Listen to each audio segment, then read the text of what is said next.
Hi అండి, welcome back to అమ్మ చేతి మధురం. ఇవాల్టి వీడియోలో చూస్తుంటేనే నోరూరించే మరొక లంచ్ బాక్స్ రెసిపీని తయారు చేసుకుందాము. కొబ్బరి పాలతోటి టొమాటో పులావ్ని తయారు చేసుకుందాము. ప్రెషర్ కుక్కర్లో చాలా తక్కువ టైంలో ఎవరైనా సరే తయారు చేసుకోవచ్చు. బిజీగా ఉన్నప్పుడు కర్రీ అవసరం లేకుండా డైరెక్ట్గా రైతాతోటి సర్వ్ చేసుకున్న చాలా బాగుంటుంది. అంతా లాగించేస్తారు. బౌల్లో 2 గ్లాసుల వరకు బాస్మతి రైస్ యాడ్ చేసుకుంటున్నాను. అంటే 6 కేజీ వరకు రైస్ తీసుకున్నాను. ఇందులో వాటర్ యాడ్ చేసుకొని 2-3 సార్లు బాగా క్లీన్ చేసుకున్న తర్వాత తగినంత వాటర్ యాడ్ చేసుకొని 45 మినిట్స్ నుంచి 1 అవర్ వరకు నానబెట్టుకుందాము. కనీసం 45 మినిట్స్ వరకు నానబెట్టుకోవాలి. ఇవి పక్కన పెట్టేసుకొని నెక్స్ట్ ప్రాసెస్లోకి వెళ్ళిపోదాము. మిక్సీ జార్లోకి కొబ్బరి ముక్కలు యాడ్ చేసుకుంటున్నాను. పచ్చి కొబ్బరి ముక్కలు యాడ్ చేసుకొని 2 టేబుల్ స్పూన్ల వరకు వాటర్ యాడ్ చేసి గ్రైండ్ చేసుకున్న తర్వాత మరికొంచెం వాటర్ యాడ్ చేసుకొని గ్రైండ్ చేసుకోవాలి. ఈ విధంగా ఫిల్టర్ చేసుకోవాలి. మనం కొబ్బరి పాలని కొబ్బరి పేస్ట్ నుంచి సెపరేట్ చేసుకొని ఈ పేస్ట్లో మరికొంచెం వాటర్ యాడ్ చేసుకొని గ్రైండ్ చేసుకోవాలి. కొబ్బరిని గ్రైండ్ చేసుకునేటప్పుడు ఎక్కువ వాటర్ యాడ్ చేసుకోకూడదు. కొబ్బరి పాలు పలుచగా వస్తాయి. మనకి పులావ్ కూడా అంత టేస్టీగా అనిపించదు. నేను ఇక్కడ అర కొబ్బరి చిప్ప తీసుకున్నాను, అంటే హాఫ్ షెల్ తీసుకున్నాను. గ్యాస్ మీద ప్రెషర్ కుక్కర్ పెట్టుకొని ఇందులో 4 టేబుల్ స్పూన్ల వరకు ఆయిల్ యాడ్ చేసుకుందాము. 1 టేబుల్ స్పూన్ షాజీరా యాడ్ చేసుకుంటున్నాను. 2 బిర్యానీ ఆకు, హోల్ గరం మసాలా యాడ్ చేసుకున్నాను. 1 టేబుల్ స్పూన్ వరకు పచ్చి బఠానీ, పచ్చివే యాడ్ చేసుకున్నానండి, ఫ్రోజన్ కాదు. 2 మీడియం సైజ్ ఆనియన్, 5 నుంచి 6 వరకు పచ్చిమిర్చి ముక్కలు కూడా యాడ్ చేసుకొని ఉల్లిపాయ ముక్కలు పచ్చివాసన పోయేంత వరకు, అంటే కలర్ చేంజ్ అయ్యేంత వరకు ఫ్రై చేసుకోవాలి.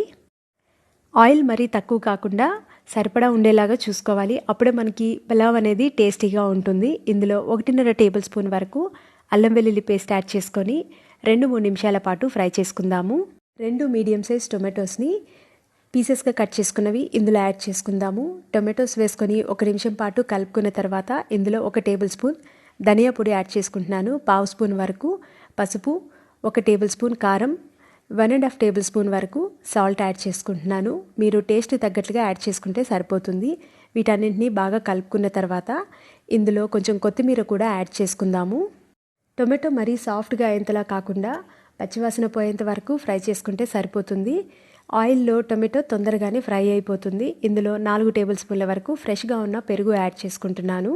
గ్యాస్ని లో ఫ్లేమ్లోకి టర్న్ చేసుకొని మసాలాలు పెరుగుతో బాగా ఫ్రై చేసుకున్న తర్వాత, అంటే కర్రీ మనకి ఆయిల్ నుంచి సెపరేట్ అయ్యేంత వరకు ఫ్రై చేసుకున్న తర్వాత మనకి ఈ కన్సిస్టెన్సీలోకి వస్తుంది. ఈ విధంగా ఫ్రై చేసుకున్న తర్వాతే మనం రైస్ యాడ్ చేసుకోవాలి. ముందుగానే నానబెట్టుకున్న బాస్మతి రైస్ని ఇందులో యాడ్ చేసుకుంటున్నాను.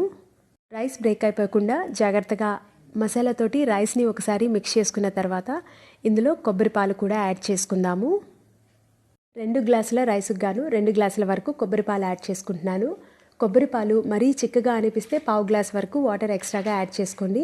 లేదంటే 2 గ్లాసుల వరకు కొబ్బరి పాలు సరిపోతాయి. ఇందులో కొత్తిమీర యాడ్ చేసి టేస్ట్ చెక్ చేసుకొని మూతతో క్లోజ్ చేసి గ్యాస్ని హై ఫ్లేమ్లోకి టర్న్ చేసి విజిల్ పెట్టుకొని 2 విజిల్స్ వచ్చిన తర్వాత గ్యాస్ ఆఫ్ చేసుకోవాలి. గ్యాస్ ఆఫ్ చేసిన వెంటనే గ్యాస్ మీద నుంచి తీసి పక్కన పెట్టుకోవాలి.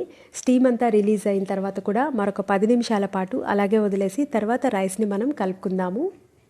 ఈ విధంగా చేయడం వల్ల రైస్లో తేమ లేకుండా మనం కలుపుకునేటప్పుడు బ్రేక్ అయిపోకుండా పొడి పొడిగా ఉంటుంది.